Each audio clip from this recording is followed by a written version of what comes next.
విజయవాడ జిల్లా జైలుకు వైఎస్ జగన్మోహన్ రెడ్డి మాజీ ముఖ్యమంత్రి అక్కడికి చేరుకున్నారు. సో అక్రమంగా అరెస్ట్ చేసిన వల్లభనేని వంశీని పరామర్శించడానికి వైఎస్ జగన్మోహన్ రెడ్డి అక్కడికి చేరుకున్న దృశ్యాలు ప్రస్తుతం మనకు కనిపిస్తూ ఉన్నాయి. తాడేపల్లి నుంచి ఆయన కాసేపటి క్రితమే బయలుదేరి విజయవాడ జిల్లా జైలుకు చేరుకున్న పరిస్థితి. సో ఆయన వస్తున్నప్పుడు కార్యకర్తలు అవ్వచ్చు, లేకపోతే అభిమానులు ఎక్కడ పెద్దగా జనాలు కనపడకుండా చేసే ప్రయత్నం కూడా కూటమి ప్రభుత్వం చేసింది. దాదాపు 500 మీటర్ల వరకు కూడా ఎవరిని అక్కడికి అనుమతించబోము అనే ఒక ఆంక్షలు అయితే విధించిన నేపథ్యం కూడా మనం చూస్తున్నాం. అయినా వాటిని లెక్క చేయకుండా తమ నాయకుడు వస్తున్న నేపథ్యంలో పెద్ద సంఖ్యలో ప్రజలు రోడ్లపైకి వచ్చిన దృశ్యాలు మనకు కనిపిస్తూ ఉన్నాయి. సో చూస్తున్నాం విజయవాడ జిల్లా జైలు ప్రాంగణం వద్ద ఉన్న సిచ్యువేషన్ మనకి విజువల్స్లో కనిపిస్తోంది. తాడేపల్లి నుంచి కాసేపటి క్రితమే మొదలైన మాజీ ముఖ్యమంత్రి వైఎస్ జగన్మోహన్ రెడ్డి విజయవాడ జిల్లా జైలుకు వస్తూ ఉన్నారు. అక్రమంగా అరెస్ట్ చేసిన వల్లభనేని వంశీని ఆయన పరామర్శించడానికి వస్తూ ఉన్నారు.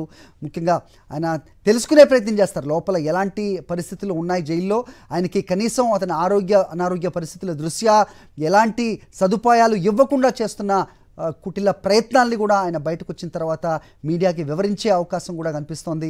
ప్రస్తుతం మన విజువల్స్లో కనిపిస్తోంది విజయవాడ జిల్లా జైలు వద్దకు మాజీ ముఖ్యమంత్రి వైఎస్ఆర్సీపీ అధినేత వైఎస్ జగన్మోహన్ రెడ్డి ప్రస్తుతం అక్కడికి చేరుకున్న దృశ్యాలు చూస్తూ ఉన్నాం. సో ఇలాంటి ఒక ఆప్టిక్స్, ఇలాంటి ఒక పరిస్థితి ఉండకూడదనే వచ్చే అభిమానులు కానీ కార్యకర్తలు కానీ వారికి సంఘీభావం తెలపడానికి బయటకు వచ్చే ప్రజలకు కానీ ఎవరు కనిపించకుండా చేద్దామనే పోలీసుల కుట్రైతే భగ్నం అయినట్టుగా మనం చూస్తూ ఉన్నాం. దాదాపు ఒక 500 మీటర్ల వరకు ఎవరిని అనుమతించబోం అని ఇచ్చిన ఆంక్షలను లెక్క చేయకుండా పెద్ద సంఖ్యలో ప్రజలు అక్కడికి వచ్చిన నేపథ్యం మనం చూస్తూ ఉన్నాం. ప్రస్తుతం విజువల్స్లో కనిపిస్తున్నాయి. వైఎస్ జగన్మోహన్ రెడ్డి జిల్లా జైలు వద్దకు చేరుకున్నారు. విజయవాడలో ప్రస్తుతం లోపలికి వెళ్ళి ఆయన వల్లభనేని వంశీని పరామర్శిస్తారు. ఆయన ఆరోగ్య పరిస్థితిని, అలాగే లోపల ఎలాంటి పరిస్థితులు ఉన్నాయో చూసే ప్రయత్నం కూడా చేస్తారు వైఎస్ జగన్మోహన్ రెడ్డి.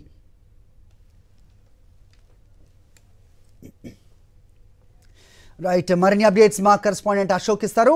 అశోక్, మరి ఇప్పుడే వైఎస్ జగన్మోహన్ రెడ్డి విజయవాడ జైలు వద్దకు చేరుకున్న పరిస్థితి కనబడుతుంది.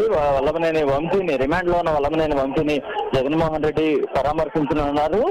వల్లభనేని వంశీపై అక్రమంగా కేసు నమోదు చేసిన పరిస్థితి అయితే కూడా మనకి చాలా స్పష్టంగా కనబడుతుంది. ఆయన తరఫున న్యాయవాదులు కావచ్చు, వల్లభనేని వంశీ కూడా ఇదే వాదిస్తున్నారు. ఎందుకంటే టీడీపీ పార్టీ ఆఫీస్ మీద, గన్నవరం టీడీపీ పార్టీ ఆఫీస్ మీద జరిగిన దాడికి సంబంధించి A81 గా వంశీని మొదట్లో చేర్చారు. ఆ తర్వాత ఆ కేసు ఏదైతే ఆ కేసుకు సంబంధించి ప్రధాన ఫిర్యాదుదారుడు ఎవరైతే సత్యవర్ధన్ ఉన్నాడో అతను తాను ఈ కేసు నుంచి తప్పుకుంటున్నానో, తనకి ఈ కేసు నుంచి ఏం సంబంధం లేదంటూ కూడా నేరుగా వెళ్ళి అఫిడవిట్ దాఖలు చేయడంతో ఒకసారిగా ఈ కేసు టర్న్ తీసుకుంది. దీంతో ప్రభుత్వం, పోలీసులు కుట్రపూరితంగా వల్లభనేని వంశీ మీద కేసు నమోదు చేశారు. సత్యవర్ధన్ అతని కుటుంబ సభ్యుల మీద ఒత్తిడి తెచ్చి సత్యవర్ధన్ ఎవరైతే ఉన్నారో అతన్ని వంశీ కిడ్నాప్ చేసినట్టుగా ఒక కేసు అతని మీద నమోదు చేసిన పరిస్థితి. వంశీతో పాటు మరికొంతమంది మీద ఈ హత్యాయత్నం అలాగే కిడ్నాప్ ఈ కేసులని నమోదు చేసి 14 రోజులు ప్రస్తుతం వంశీని రిమాండ్ లో ఉంచేలాగైతే చేసిన పరిస్థితి. మరోవైపు